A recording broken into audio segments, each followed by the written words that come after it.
Welcome to Medical Matters Weekly with Dr. Trey Dobson, presented by Southwestern Vermont Healthcare and Catamount Access Television. Welcome, everyone. Today is July 12th, 2022, and we are recording this show for a July 20th program. I'm Trey Dobson, Chief Medical Officer at Southwestern Vermont Medical Center and an emergency medicine physician with Dartmouth Health.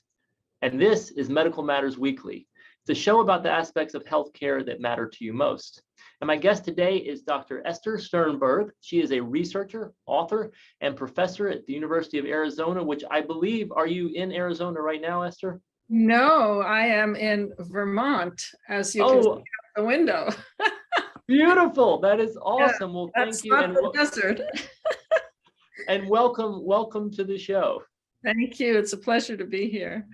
Just briefly, and we'll put Esther's full bio up on the website, but a few things. She's internationally recognized for discoveries in the science and of the mind-body interaction in illness, as well as in healing and the role of the place in well-being. She's the inaugural Andrew, is it pronounced Weil Chair or Weil? Weil, okay.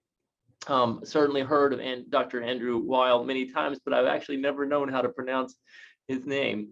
So she is the inaugural Andrew Weil Chair for Research in Integrative Medicine and is the research director for the Andrew Weil Center for Integrative Medicine at the University of Arizona in Tucson, which, by the way, is an incredibly well-known location. We even have providers from around this area who have trained or at least done some coursework there. Founding director of the UA Institute on Place, Wellbeing, and Performance, and many other things, including the author of several books, one, Healing Spaces and the Science, no, not Healing Spaces, the Science of Place and Well-Being. So that's fantastic. So again, welcome, and tell us real quick, what's your connection to Vermont? Well, my significant other, Mark Abrams, lives here. And so when I was recruited to go to the University of Arizona, we decided to do winters in Tucson and summers in Vermont. And so we don't have to shovel snow, and we get the best. We get the best of both. That is fantastic. You don't have to shovel snow, and you don't have to deal with intense heat. So that really is correct. It is the best. So tell us a little bit about where you're from, and then eventually you can end up to sort of how you got into medicine and your interest in integrative therapies. Sure. I'm from Montreal. So for me, Vermont is my old stomping grounds. I used to go south to Vermont. Americans think this is very funny. We from Montreal think Vermont is south. And I'd ski, in the mountains around here in Jay or Stowe. And, so I loved Vermont. As a child, we used to take road trips down to Vermont. And so I grew up in Montreal, and you wanted to know how I got into medicine. Sure. Well, my father was a physician. He was a professor of medicine at the University of Montreal. He was a pioneer in nuclear medicine. And I worked in his lab when I was 15 years old. I, at that time, didn't want to be a doctor. I loved worms, actually. I read a 3-volume book on worms in grade 10. I loved paleontology. I didn't think I wanted to be a doctor, but my high school guidance counselor, this shows you how much of an impact on kids, your teachers and your guidance counselors can have. He suggested that I apply to the McGill University 7-year medical program right out of high school. And I said, well, I don't want to be a doctor. And he said, well, that's good, because if you don't get accepted, then you won't care. If you do get accepted, you have 3 years to make up your mind. Yeah. Because you have to go through the Bachelor of Science anyway. Right. So that actually informed, so by the time I got to the 3rd year and I had to decide, do I go into medicine or graduate with a bachelor's in science, I loved medicine. And I realized that I loved people, and I loved working with people. And I loved the detective work of figuring out a diagnosis. And then my father really played an important role. My aunt, who was a professor of physiology at McGill, also played an important role as role models in the field. And I came to love medicine and graduated from McGill University in Montreal. I love how you emphasize the investigative piece of medicine. I think it's no coincidence that a lot of doctors like true crime novels because there's that investigative piece to it. Yeah, my father loved true crime novels, and I love Father Brown and those British murder mysteries. I love those things. Right, right. Very similar to trying to figure out disease processes and what's occurring. Exactly. So from medical school, then you went to the National Institutes of Health, and we've talked on this show over the past couple of years about the NIH, and sometimes the public is not as familiar with NIH as much as doctors are, of course, because a lot of research goes through there. In fact, we were just talking about this a couple of weeks ago. Tell us about your experience there. Well, first of all, I didn't go directly to the National Institutes of Health. I made a little detour to Washington University in St. Louis, and really what happened is that I was planning to go into medical practice. I had trained as a rheumatologist and arthritis doc at McGill at the Royal Victoria Hospital. And I decided, because of a single patient whom I had seen on an emergency consult on Christmas Eve of 1978, who he was a patient who had a really fatal form of epilepsy, intention myoclonus. And he was being treated with what was then an experimental drug to change brain serotonin. And he developed an autoimmune inflammatory scleroderma-like disease. And going back to the point about really being fascinated by the detective work, the question in the consult was, could the drug that this patient was receiving have caused this autoimmune disease? Well, back in 1978-79, immunologists didn't believe that there was a brain-immune connection. Endocrinologists sort of believed it. Neurologists didn't believe it. And so this mind-body connection was sort of very woo-woo. And I could not figure out how. I was convinced that brain connection was there and that caused that disease, but I couldn't figure it out by just going to the literature. There was some evidence that suggested that there could be a relationship, but not really. And so that turned my career around from what was going to be going back into family practice, being the rheumatologist consulting at the clinic in Montreal, to going into a research career. And so that's what led me to do research at Washington University in St. Louis, and then to the National Institutes of Health.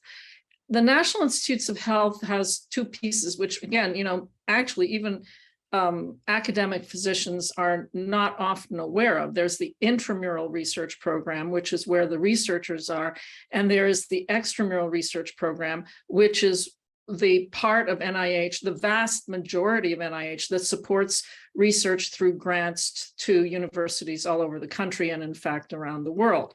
So I was in the intramural research program, and that was established, I think, back in the 60s, when the goal was to give the researchers the freedom to really address questions that were on the cutting edge, that were a little bit outside the box, and without having to go through this very rigorous and complex peer review process.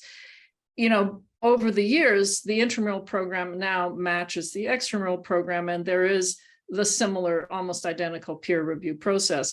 But what it did for us researchers, certainly did for me, is that we were able to turn on a dime and address urgent public health questions as they arose. So I was involved in solving the L-tryptophan eosinophilia myalgia syndrome epidemic, which was related to impure L-tryptophan back in 1989. It caused basically the same illness that I had seen in my first patient back in 1979. And I had the luxury, because I was at the National Institutes of Health, to be able within 2 weeks of learning about these cases to actually have a study up and running. And within just a couple of months, a few months, partner with the FDA and the CDC to figure out the cause of this illness. Same thing happened after 9/11. We were all able to very quickly turn our attention to addressing stress and the issues of, post-traumatic stress and stress that everybody was feeling. Same thing during the anthrax attacks in Washington, D.C. I immediately turned my research to addressing anthrax lethal toxins. So there was that huge advantage of being within the intramural research program that gave you the freedom to quickly, as I said, turn on a dime and address public health crises. And I think I wasn't there during COVID, but you could see how quickly NIH was able to partner with drug companies, with vaccine manufacturers to very quickly ramp up to produce these amazing vaccines. I mean, the speed, warp speed, it unheard of that we should be able to, the scientific community should be able to solve these problems so quickly. It's so remarkable. And that's exactly what I was getting ready to say. It's going to launch right into this current SARS-CoV-2 pandemic and COVID, and say it is remarkable. And I actually, sometimes get people asking, well, why is it not always like this? And that's where we have to be a little bit careful, because there's not only, the safety concerns, which actually were adhered to quite nicely throughout the 2020 as this was, as all this research was going, but it's also the cause and effect. Our medical knowledge during a lot of this pandemic has come out of actual media interviews rather than peer-reviewed journals, and that's okay during an emergency situation. But we have to recognize that we can't put all of our eggs in one basket and say, here's the cause, this must be the effect. We have to go through, act as quickly as we can, but recognize that that's what peer review is about. That's what long-term studies are about, to see, is this really a cause and effect type thing. I'm so glad you brought that up, because actually that topic itself is so interesting to me, and how we get through emergent situations and then non-emergent situations. Well, just to say that the system, the structure of NIH is set up for the long haul, and it is because of the long haul that the researchers who had discovered the mRNA viruses were in a position to quickly ramp up and use them in this situation. Mm-hmm. Had that technology not been there, that was started 10 years before, we wouldn't have been able to do what we did. Right.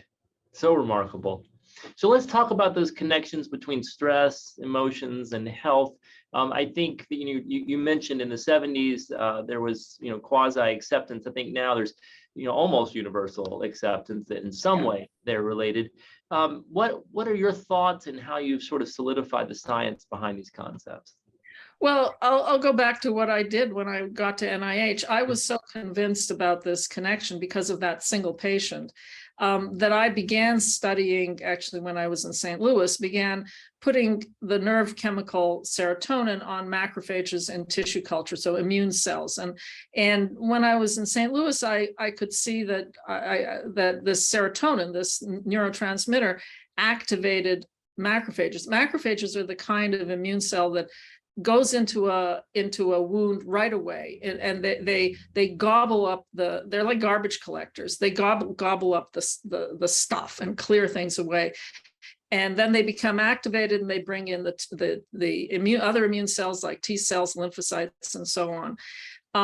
So when I put serotonin on my little macrophages in a tissue culture dish and put little plastic beads around them, I could see them actually gobbling those beads up more when the serotonin was there. So, I mean, that was like, you could really see it with your eyes. But when I got to NIH, I realized that in order to really prove that connection, and that's what you were talking about earlier, to prove that connection, I had to see it in a whole animal system of disease. Because just to say that a nerve chemical activates immune cells doesn't tell you that there really is in real life a connection between the brain and the immune system, nor does it tell you whether, if that connection is broken, you get disease, and if it's intact, you don't get disease. Right. So I start to study two strains of rats that were, on the one hand, highly susceptible to getting a lot of different autoimmune inflammatory diseases like arthritis, like multiple sclerosis, and so on. And the other strain, which was very close cousins that were resistant to those same diseases, when exposed to the same triggers, the same pro-inflammatory triggers. So they would be, both strains were perfectly well and perfectly happy if they weren't exposed to anything in the environment, if you kept them in sterile environments. But if you gave them things like bits and pieces of bacteria, like streptococcal cell walls, they got something that, the one strain got something that looked like rheumatoid arthritis and the other didn't. And what I discovered was that the difference between these two strains was not so much in their immune systems, but it was in their brain. And it was in their brain's stress response. And the rats that were highly susceptible to autoimmune inflammatory diseases had a very blunted brain stress hormonal response, which led to a very blunted corticosterone response. So cortisol is an anti-inflammatory hormone that your body makes when you are stressed. The other rats that were highly resistant to the same inflammatory triggers made a lot of this corticosterone and were able to shut off inflammation as soon as it began. So we did all kinds of different studies that proved beyond a shadow of a doubt that the brain stress center played a very important role in susceptibility to or resistance to autoimmune inflammatory disease. And so at that point, which was in 1989,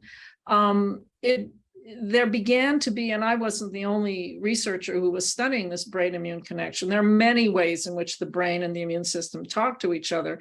But that was the beginning of saying, well, you know, this role of stress and disease, it's not all in your head. It is in your head. It's in your brain stress center. You know, it's but it's not just shishi-foo-foo. There's something to it. You know, I'm going to back up a second and say, you know, we had mentioned actually before we went live here for recording that the audience here is made up of health professionals as well as community members who are not in the health field but are interested in healthcare. I want to go back and just give a quick little definition and explanation of what autoimmune disease is, because I think people believe they know what it is, and some do. As doctors, we take it for granted because we spent more than months, sometimes years, trying to understand what that actually means. Well, it means that your body turns on itself. Right. Auto is itself, and immune, it turns your immune system is there to protect you from foreign invaders. You know, it's poised to kill bacteria, viruses, and to react to toxins and to heal wounds. And you need your immune system. If you don't have your immune system, you die from infection. But if it overreacts, if it doesn't recognize yourself as self, but it recognizes yourself as foreign, it will turn on yourself and cause inflammation in various organs, like the joints for arthritis, like the lung for autoimmune lung diseases, the skin for scleroderma, autoimmune skin diseases, the spinal cord for multiple sclerosis. So all of these autoimmune diseases are related to the immune cells turning on yourself and basically causing inflammation, and that's how the disease occurs. Right, and then you were speaking earlier of the mice, for example, in this controlled experiment, they were exposed to a pathogen, so their immune response went after that pathogen, then the pathogen is gone now, and the immune response is deleterious to the body by attacking the body.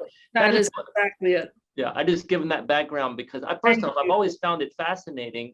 Before I went into medicine, I didn't understand it, and it's still fascinating to me, and I still learn things every day.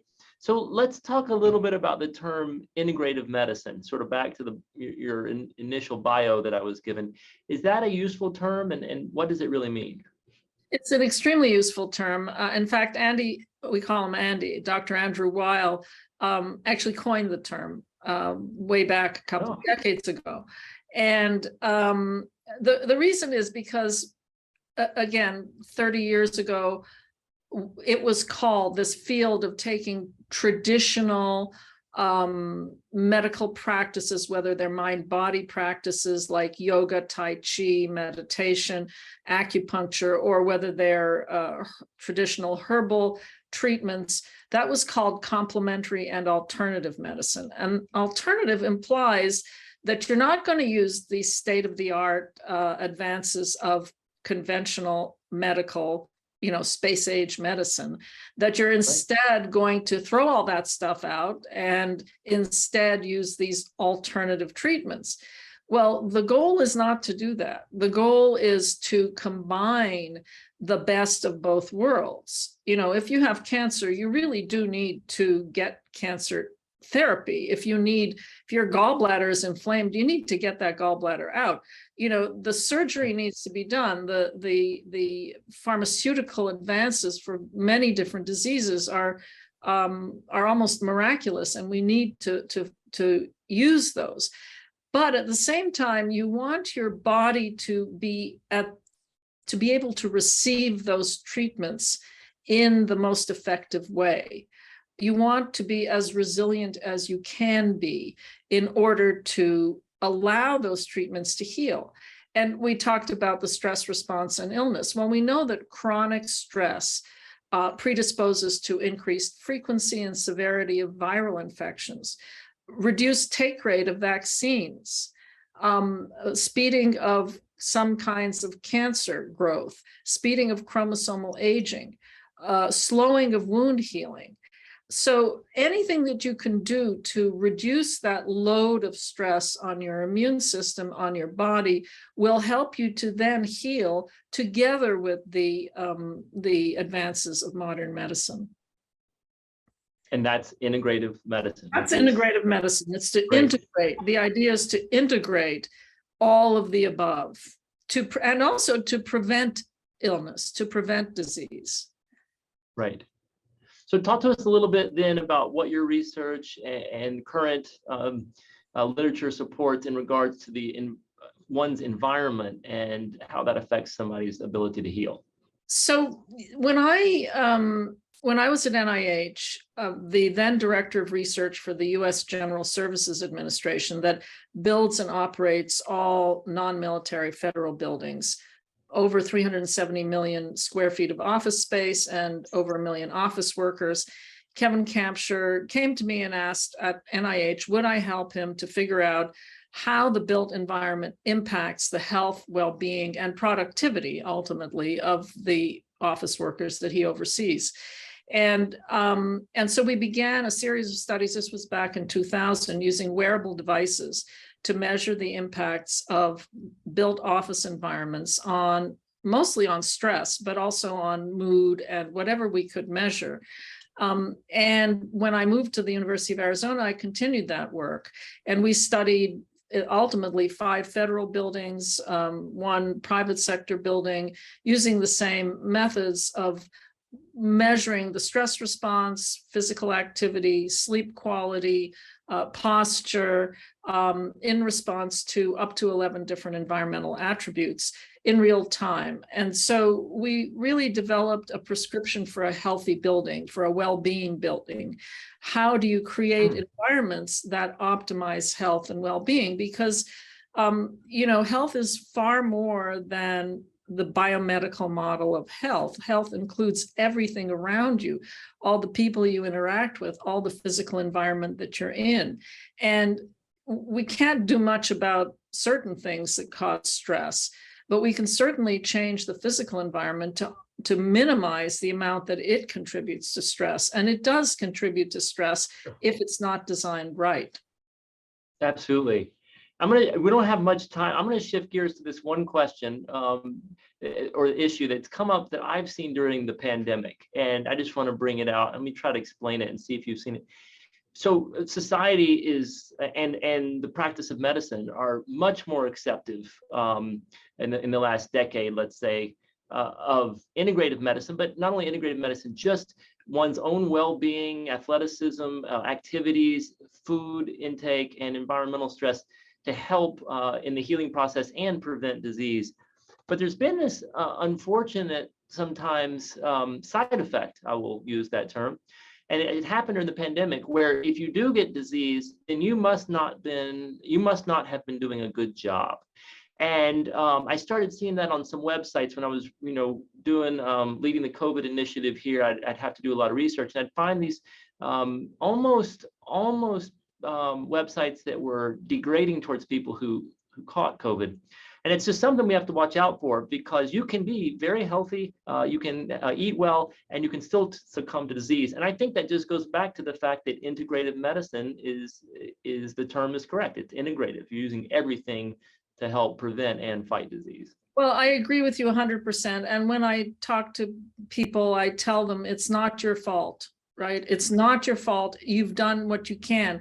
With our rats, there were over 15 different, over 20 different genes on 15 different chromosomes that contributed to whether they would get arthritis or not. So if you inherit all 20 genes, you're going to be loaded towards getting a disease. There's something that you can do about your environment and your lifestyle and so on that will maybe help reduce the severity, but it's not your fault if you can't overcome your genes. Absolutely. So I think it's important. The state of Vermont did an amazing, and is doing continually an amazing job with this pandemic and education and helping. One of the things we kind of messed up on a little bit is we started at some point in the pandemic, when we were really isolated from each other, saying you can now hang out with some trusted people. And that term always bothered me, because very trustworthy, healthy people can still get COVID-19 as well as many other diseases. And I think they realized that fairly quickly. So as we conclude here, just tell us, what are you looking forward to, both personally and professionally? Well, I actually want to give a shout out first to the Southwestern Vermont Medical Center or healthcare system, because I spoke here in 2016 at the Southern Vermont Art Center. And it was a very moving experience, because it was a bequest from Susan Sebastian and her family to put paintings in original artwork in every patient room in Vermont. And apparently it was in part inspired by my book, Healing Spaces. So that was such an incredible outcome of having written this book and sending it out into the world.